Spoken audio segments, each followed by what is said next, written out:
If you do have any questions, please do pop them in the chat box, and if we can't answer them today, we will put together a Q&A session sheet for you.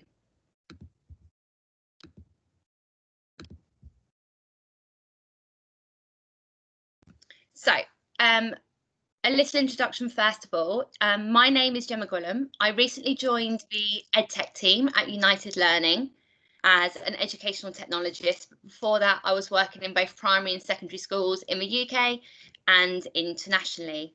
Now, for those of you that don't know, UL is an academy with about 86 schools. So we have independent schools, state schools, primary, secondary and colleges. We range all the way from up in Carlisle down to where I am in Portsmouth. So this webinar is part of the DfE's Demonstrator Schools programme. Now, United Learning are one of the EdTech demonstrator schools who can offer support to all schools across the UK.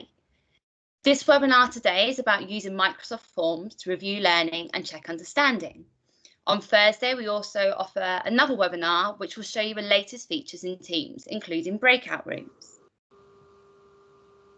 So as I've talked about, just as we start, if you can please mute your mic, use the chat for questions, raise your hand if you want to unmute or comment or share, and there might not be time to address all your questions that arise today, but I will create and share a FAQ sheet to answer these for you.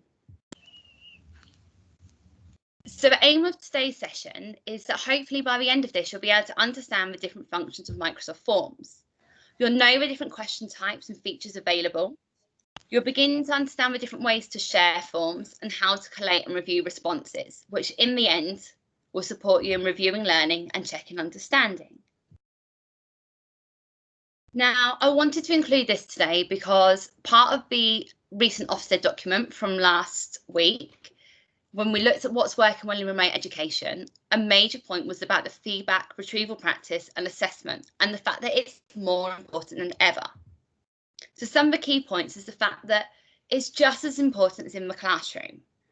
By using interactive touchscreen questioning in live recorded lessons, such as forms or the polls option in Microsoft Teams, you can help to support children with their learning.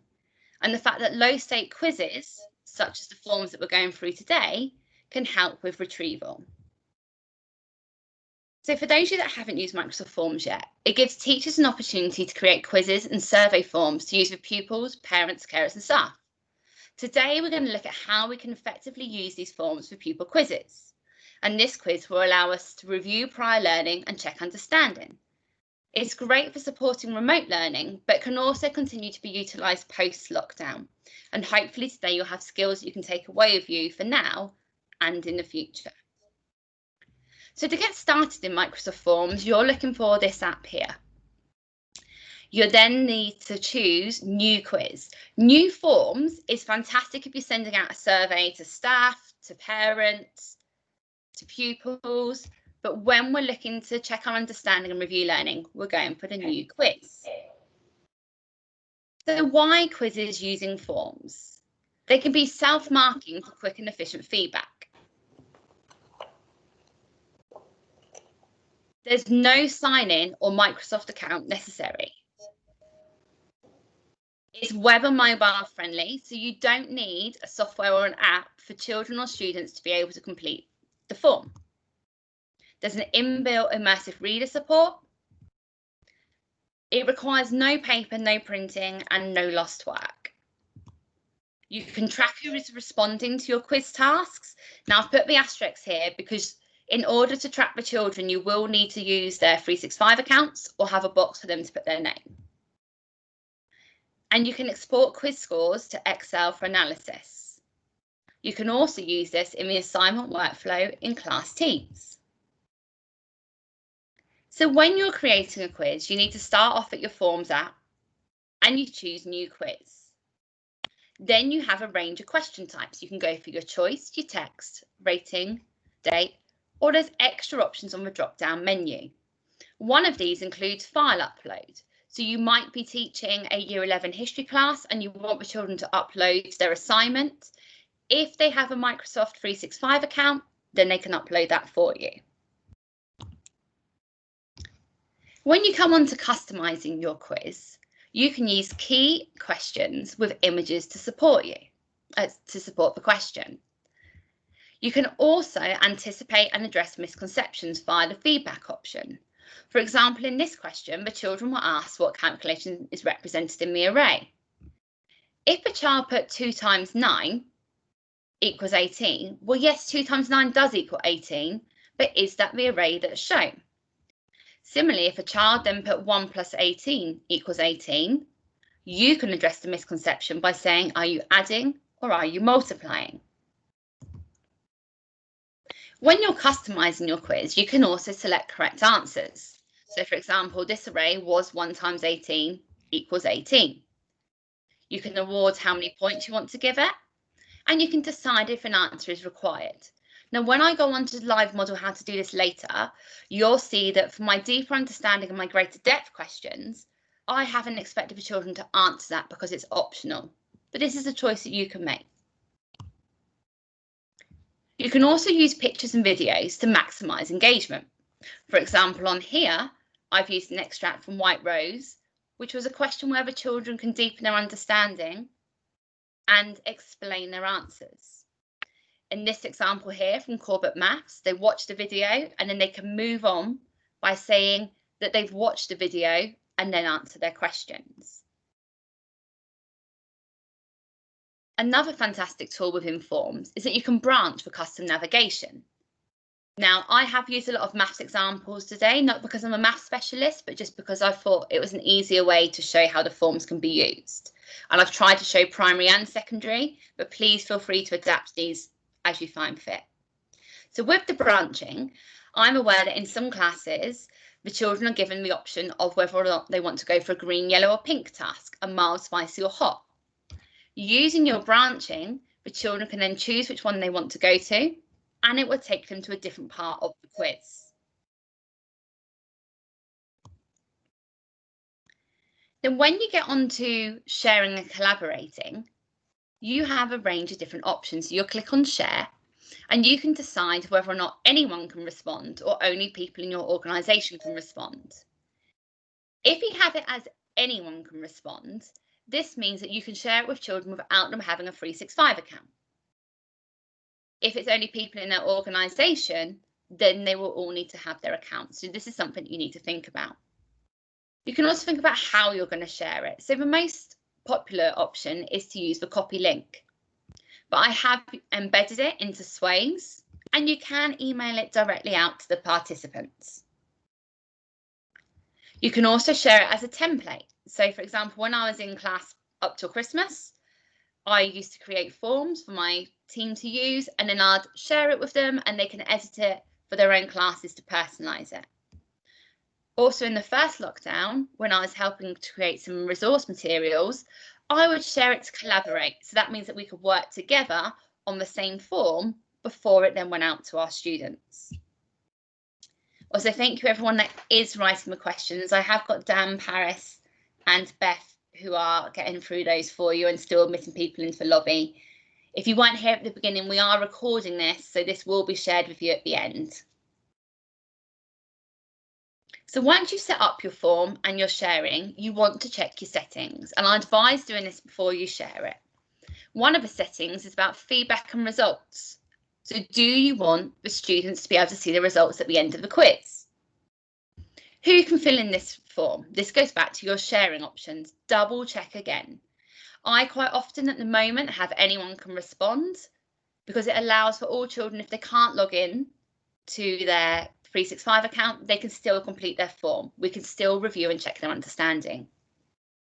Then you've got different options. If you want to, you can set a deadline for a response if required. But for me at the moment, I haven't been setting the deadline because I'm aware that a lot of the children that I've been teaching may be sharing devices. They may not have the time to answer the quiz at the moment. And it's about that longevity of how long you want to give them. Always motivate and praise. For this one, I just put well done for completing today's lesson. Don't forget to check your answers.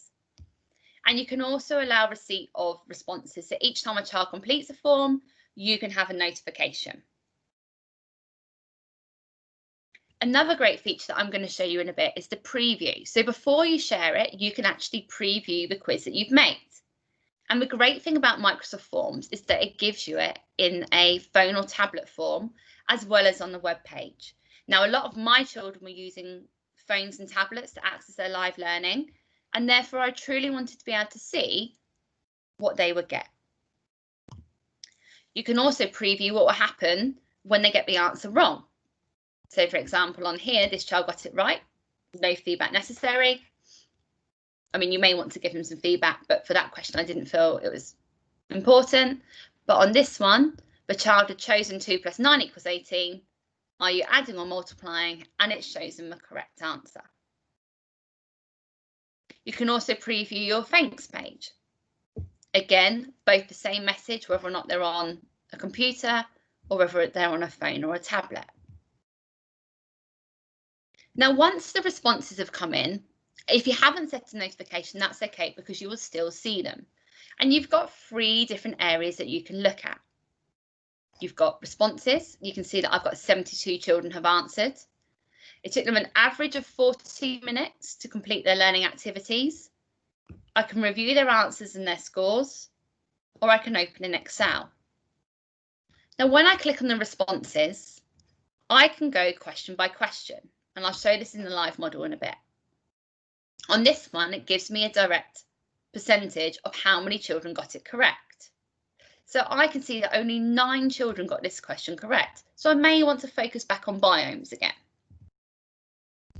In the review answer section, when I go person by person, respondent by respondent, this person completed their quiz in 2 minutes and 19 seconds. But for their answer, to how do plants and animals adapt, not sure, sorry. So this may be something that I want to address in my classroom. I can also, at the end, download everything into Excel. This gives me every single child's answers in the order of who responded. And with that, as we'll see in a bit, you can filter, you can group them. You'll be able to see exactly what answers the children and students put. So now what I'm going to do is a live model, and I'm going to show you a primary example that's been completed and a model how to complete a secondary example. Now, I'm not a primary or secondary maths expert. This is hopefully going to be a way to show you how you can then go on to use the forms. I'm just going to stop sharing that screen.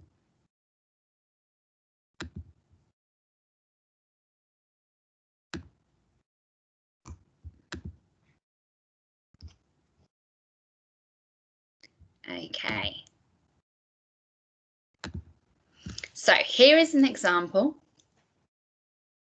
Just wait for it to load. There we go. Here is an example of a Year 4 factor pairs quiz that I put together for my children to check their understanding from the lesson. Now, this is what it would look like for them. And I'm going to go on the mobile. So I went to my forms, preview and mobile. So Year 4 factor pairs. The children will see that in today's lesson, we learned how to recognise factor pairs. You can put in a video link. You can put in any message you want here. If they click on the video, it will take them to the White Rose video, which they may have watched in the lesson. Then they can go back to their form. And very simply, they can then begin by saying, what is your name? If you're doing it that anyone can respond, it's really important you put the what is your name box. So I'm going to put Gemma, what class are you in, talent, and next. Then it's taken me to a new section. So part A is my activity. What calculation is represented in the array? And the children choose the correct answers. If a child was to skip a question and you've put required, so I'm just going to quickly put some answers in here to show you. I do know my factors, I'm just popping it through for you. This is the child. Oh, one question needs to be completed before going to the next question. They can scroll back up to see which question they've missed, and it tells them this question is required.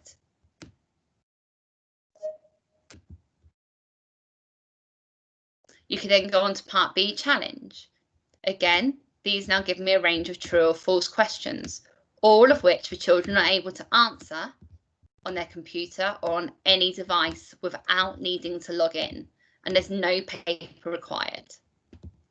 For this question, you'll see it hasn't got a star next to it. So the children will know that this isn't required. This is because I've put these in as deepening understanding. For now, I'm going to put not sure. You can see I've used images to support. I'm just going to leave that question. And then at the end, I've added in a how are you feeling? This is just because it was something that I used to do with my children. So how did I do today? I think I was amazing. And then the child presses submit. They've got their message, but then they can review their results straight away. So it's instant. They can then go back to their quiz. Oh, I got that one right. Fantastic. What calculation? Ah, there's my instant feedback. I put that 9 plus 9 equals 18. And yes, 9 plus 9 does equal 18. But remember, an array shows groups of numbers. So you can begin to address those misconceptions. As you can see, the child's then given different answers to support their learning. Now, if I go back to the model, I will now show you how to put one of these together. Dan, Paris or Beth, are there any questions that need addressing first before I move on? No, I think we're good to carry on, Gemma. Brilliant, thank you. So here's another form that I started to put together as a quiz, and I'm going to take you back to the forms. So you've gone to Office 365, then I've gone to Forms, and then I've selected New Quiz. But here's what that I did start to be able to show you. So this is my decimals and percentages quiz. I've started off by adding a section. So then I've put, I'm going to delete which classes you're in so you can see. So first one that I've put in is what is your name. Then I'm going to press add new, and it's going to be a text question because I want to know what class they're in. So what class are you in? Question mark. Then I'm going to double check that I've got on here. There isn't a correct answer, so I'm not going to give any points, but I am going to say that it's required. And I want it to be required because I need to know which class the child is in. On here, I said watch the video, then answer the question to check your understanding. How I created that was that I'm going to delete this one. So what class are you in? Add new question. It's going to be a choice question, and I'm going to say watch the video, then answer the questions to check your understanding. Then what I can do is if I click on the insert media, I can insert an image or a video. Now, the thing with the videos is that you can only post videos from Microsoft Stream or the YouTube URL. With Microsoft Stream, it's great because for some of you that may be pre-recording your lessons, you may want to record your lesson, drop it in here, and then have a question for the children to answer. It might be if you're using a video such as one of these from Corbett Maths. So I'm going to take my video. I'm going to copy the link. I'm going to go back to my form and paste the URL. And then if I click add, the video comes straight up. Now, one of the things that I learned from being in the classroom is that I don't want the children to go straight onto the questions without actually saying that they've watched it. It just means it's got that extra layer. I mean, they may not have watched it, but I always like to add the options. So in the option, I'm now going to put, so I'm just going to zoom out a bit. I'm going to put yes. And there's only one option that's needed, so I can delete my other options. It's a required answer. They cannot move on until they have selected yes. Now, before I start creating the rest of my questions, I want to preview what that looks like. So I've got my heading. What is your name? What class are you in? What is watch the video, then answer the questions. Yes. I might want to put, I have watched the video. Then I can go on to actually providing the questions for my children. So on here, I've said, what chili level do you want to work at today? I've used the media option to add a picture. And then I've chosen hot, spicy, or mild. If I then click on the three dots here, I can add branching. And the branching is really important because it's going to take me to the next sections. So the hot, you can see that I've gone to section 2, hot. Spicy, I've gone to section 3. And then mild, I've gone to section 4. You do need to put the sections in before you can take the children to there. So for example, if I delete section 4 now, remove section, section and questions, delete, I can then add a new section. This is going to be called mild, and the description for that section, need a little more practice, then try these questions. So now when I go back to my question 4, for mild, I'm going to add branching. Mild has got go to next. I have done this before where I've sent a child on to the next, which actually would have been hot.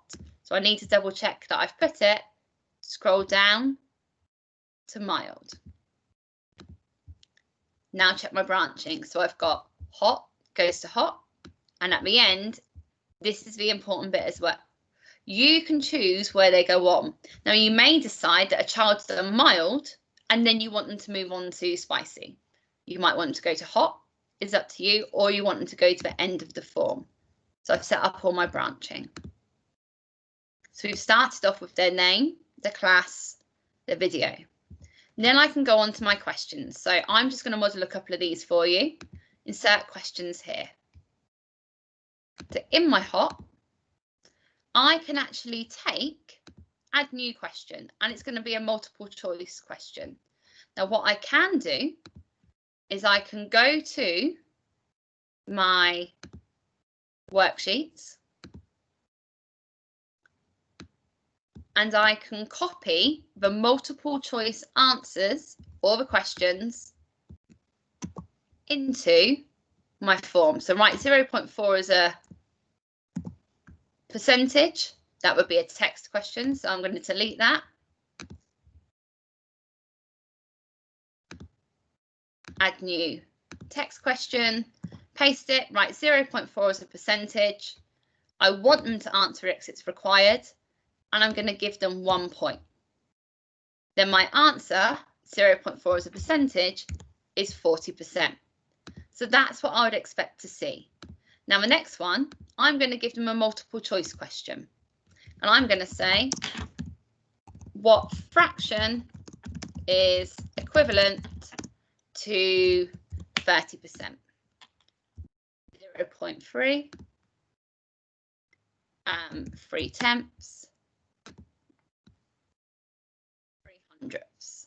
So I can then choose which one is the correct. Now I know that 0.3 is 30%, but that's a decimal.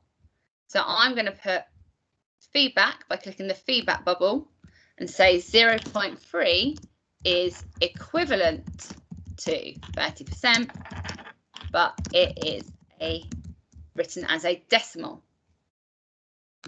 Then I can tick the correct one and it gives me the correct answer. You can add other different types of questions. You might put an explain the answer question. You can put a rating question. You can put a liking. You can put a ranking one. There's a whole range of questions that you can use. Now, the other thing I talked about, and please do feel free to play with these, is when you come onto your settings. So click your three dots and go to settings. In your settings, show results automatically. That's something that I choose to do so that the children can feed back. Oh, yep, sorry, I will zoom in. There we go. Thank you for that. So in the settings, who can fill out the form? I've put anyone can respond to this form because it means that my children don't have to log in. My options for the results, I've put accept responses. I haven't put a start and end date, and I'm not going to shuffle the questions. You can add on the show the progress bar so the children and students can see how far they've got to go. And you can customise your thank you message. So I put, well done for taking part in today's lesson. Please check your answers and let your teacher know if you have any questions. If I want to receive an email after they've completed it, then I can click these. I can click the get email notification box. And if I want the students to receive their responses, I can tick this box. You can also customize the theme. So you may want to put a different colour background. You may have seen there I had an internet safety one. I put internet safety as the background. It might be that it's a food tech quiz, sorry. You can choose which theme you go for. When you're ready and you've previewed, you can then share. So when you come on to sharing, double check again, anyone can respond.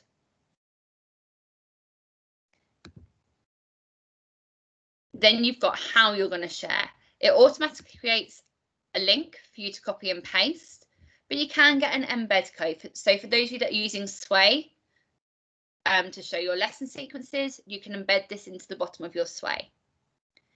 If you've created the form but you want other people to use it, you use your get link to duplicate. Or if you're going to collaborate with another member of staff before you share these with the children, then you can use your share to collaborate. So those are your different options for creating your form. Now, a big part of this is that it's about reviewing learning and checking understanding. So if I take you back to my primary one, I did have some fantastic volunteers today who completed the form for me so that you can see some live data. So we're going back to this quiz here, and it was a year 4 factors quiz. You can see that I had 22 children respond.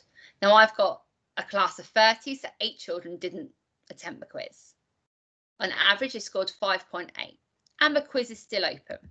You can choose to print the summary if you want to print all the answers, or I will show you it in an Excel document as well.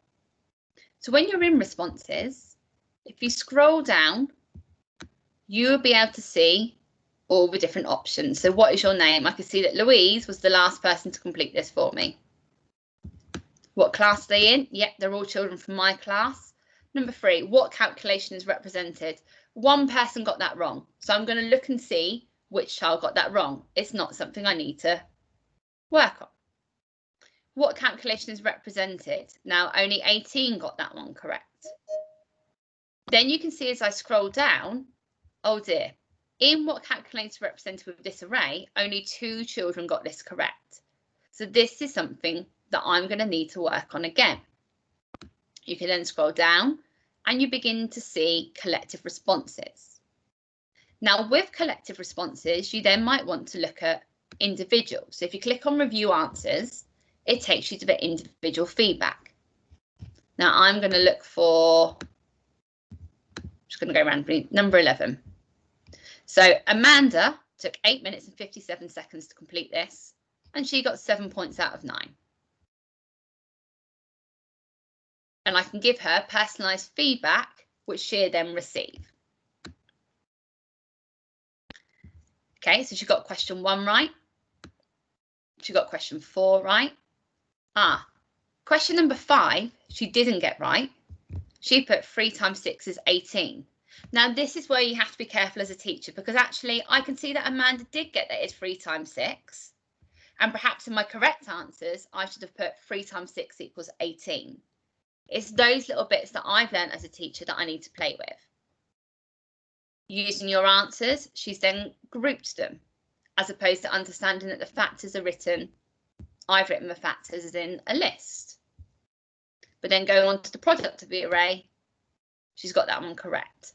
I can also see, because I didn't put that it's required, and I didn't put any example answers, I can have a look of what she put for her deepening understanding. So the number's bigger, does a scanned copy of his IQ count? Well, she's obviously tried to be quite funny in that one, not really the answer I was looking for, so I can speak to her about that. And you can go through each child's responses. Now, the thing that I liked most about using forms is the open in Excel. If you click open in Excel, it will download the sheet for you. And I'm going to stop sharing my screen a second so that I can then take you onto the Excel spreadsheet.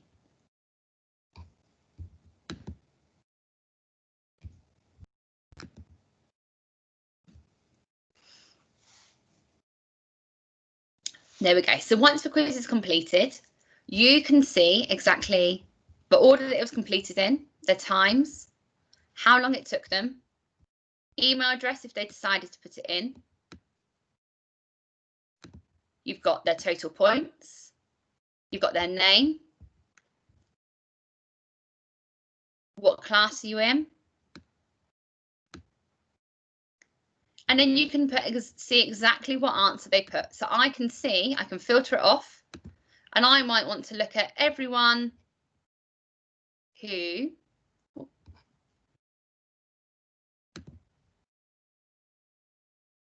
sorry about that, guys. It's kicked me out. There we go.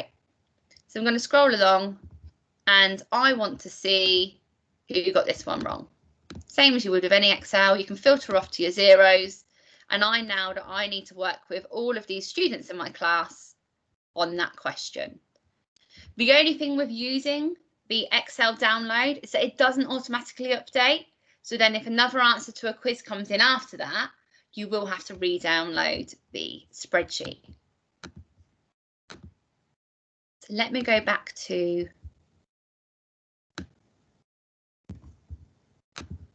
the presentation. So what I've done so far is I've gone through, hopefully, enough of the basics for you to be able to take this away and use the quizzes to be able to check for understanding and review learning. There's a lot more functions that you can explore and experiment with, but as a teacher, I have found it incredibly useful, particularly adding the videos for those children learning from home who may not have been able to access my live lesson, or if I'm using the videos from White Rose, from YouTube, from anywhere else that I'm getting my learning resources from. Before we finish and I take questions, I just want you to have a little think about how you can start using forms to support remote learning now, and how you might use them as a digital workflow tool in the future. If there are any questions, I know that Dan, if you can pop those up for me, and I'll try and answer if there's any that could be generic, and then start thinking about your next steps. I've also included in here just a reminder that our next webinar is on Thursday, and it's going to it's about including the latest features in Teams, such as breakout rooms. And I have put my email address and a Microsoft web guide there for any further support, but please do contact me. Dan, are there any questions coming through at all? Yeah, there's a few that yeah, sort of things about putting the images into your into your questions. So there's a question about, can you paste directly or upload? So you know how you captured the White Rose images. I don't know if you'd better just take us through that. Yeah, I'll take you through that again. So let me share. Go onto my web page. So I have used White Rose images today, and I have been in touch with White Rose about me using the images. So obviously there's always a copyright point with this. If I go down to I'll go onto this form and I'll go on to my questions. So if I go down, I'm just going to go onto here. If I click add new, and I'm going to put the question again, I'm going to say, what colour is this? I can then click my image button, and I can either insert media by searching for an image. It's very careful when you're going live, but let's put a red balloon. There we go, and I can click on the image, and then I can add it. I can also choose, as you saw there, we can then add pictures from OneDrive, or you could add a picture by uploading it. So if I delete that one, I could then go on image, and there might be one that I want to upload that I saved. So I've got my EYFS resources here. I haven't got any of those saved as JPEGs, but I'll be able to upload them. Or if I've got a file, an image saved in OneDrive, I can upload that as well. Dan, any other questions? Yeah, there's quite a few just come in actually. Yeah. So we'll go back in order. So one was where you've got the text option. So how do you put in correct answers, and what's the range of correct answers you can get for a text question? Okay, so if I model on that, now this is one thing that I found before. So if I add a new text question, and it might be, say if I was doing an English question, it might be, give me an example of a simile. Add answer, like or as. Now it's not always going to pick up all of the answers, but you can put another correct answer. So if you've seen that the child's used like, if they've seen that we've used child's as, they might say as big as a house.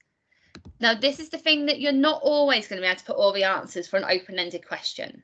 A bit like when we get the papers, like the reading papers, and we check them. But when you get the answers and you go to responses, it might have marked it as wrong, but you can then go back and say, oh, actually, they got this right. Hopefully that answers the question for that.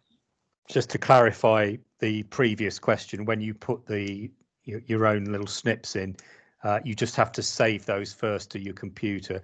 I think people are hoping you can just copy and paste, but you do have to save the image and then upload it. You've done the text one, a couple of interesting ones here.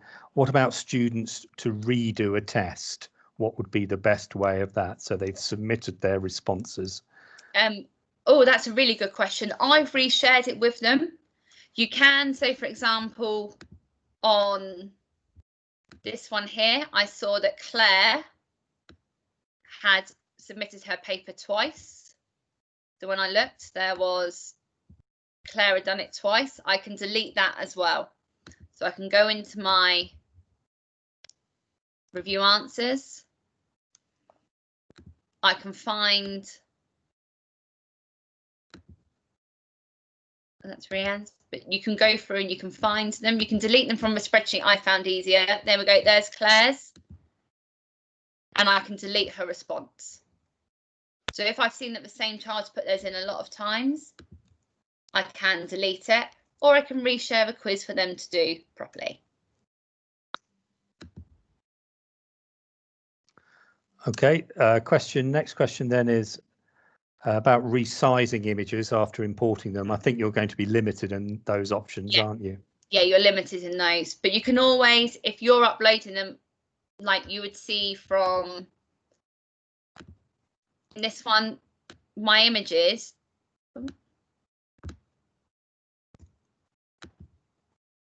If I click on the pencil icon, I can choose a small image or a big image.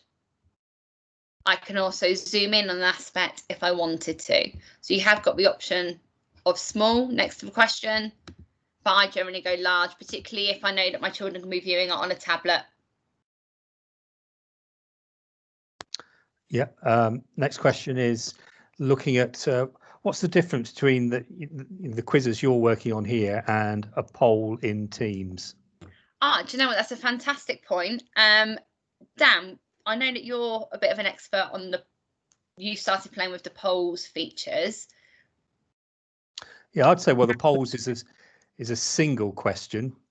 So you would, you'd use a quiz where you wanted, say, 5 minutes of the children working on that quiz, answering 5 or 6 questions probably, whereas you'd use a poll where you quickly want to test understanding or get the temperature about a certain thing. So you might suddenly say, in a maths lesson, you might use a poll question to check their understanding of the term factors, whereas you might use a quiz to really dig a bit deeper into that and consolidate their learning.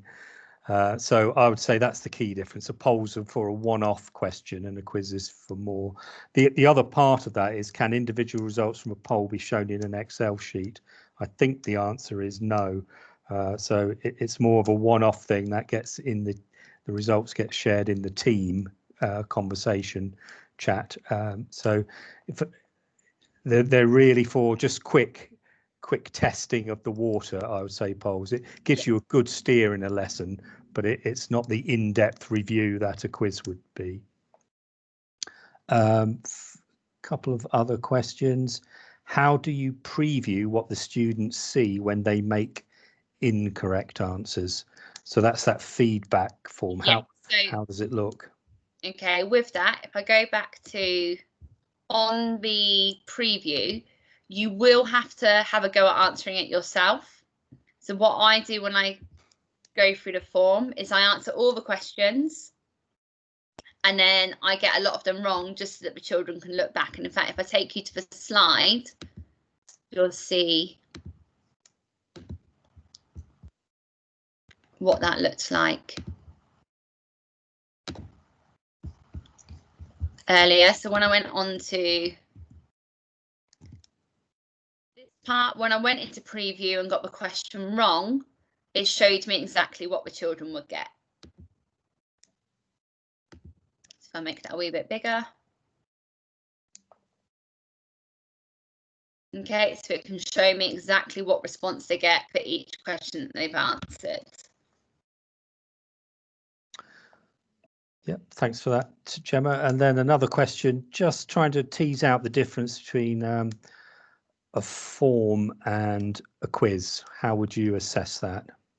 Okay, so the forms are generally used for surveys, whereas the quizzes can be used for checking understanding. There's not too much difference in my experience. The quizzes obviously give the feedback and you can see the results of what the children got, and there's correct scoring. Whereas in a survey, we wouldn't be scoring people on their answers. Thank you. A question here about using it as a tool for teaching statistics to younger children. Is the way that all children can see all the responses as part of their kind of data collection? Yes. So that would be where then on the share to collaborate option, you would give them the access to that link. And that's a fantastic use of the tool. So then you'd go on to share, go on to collaborate, share that link with the children, and they get all the results. You can also print off them when you're back in the classroom if needs be, but I know a lot of us are trying not to do that. But you could print out all the results for them to then compare and analyse. Yeah, a couple of others about the poll. I think we're just finding a bit of a limitation with using the poll in that they can't match who answered what. Yeah. Yeah, and that, again, they're just sort of limitations, really. It's just the way polls are designed. They're more for that immediate formative feedback for see how a lesson's going, rather than the detailed, who answered what, which question analysis that you'll get in a quiz. Any recommendations for maths questions using formula, etc., fractions, as they're not easy to type in using the keyboard? I would use an image. And then for the answers, perhaps you could even have in your image, so you could take a screenshot of your whiteboard and say this is A, B, C or D, and then on your multiple choice answers they choose A, B, C or D. That's something that I've just thought of off the top of my head, but it might work for you. Yeah.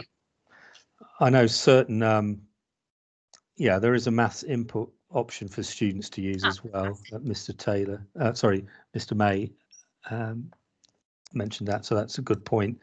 Yeah. Ooh. Thank you. Yeah, I'm not a maths expert, so I've just chosen maths today as it was one that I wanted to work on, but please do share. This is what it's about, sharing your good practice. Yeah, he just points out that it's your answers in Excel aren't always very easy to follow, but I guess your one about the screenshots would work reasonably well as long as you knew which question was which. Good. I think we've got to the bottom of all the questions. I'm sure there'll be lots of others that people think of, and I think have you shared a kind of an email? How do you want people to? So I'll take it back onto here again. So if you do have any questions, please do feel free to email me. It's gemma.gwilym@unitedlearning.org.uk, or alternatively, you can contact our DFE EdTech team.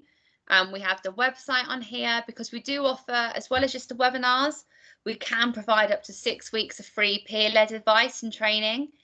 If you go onto the DFE EdTech website, you can choose United Learning. There are other schools across the whole of the UK, and we can offer a range of support to use specific tools to support teaching and learning, both now and then it will extend tools that you can use after remote learning. But thank you very much to everyone for attending today. I do hope that it's been useful.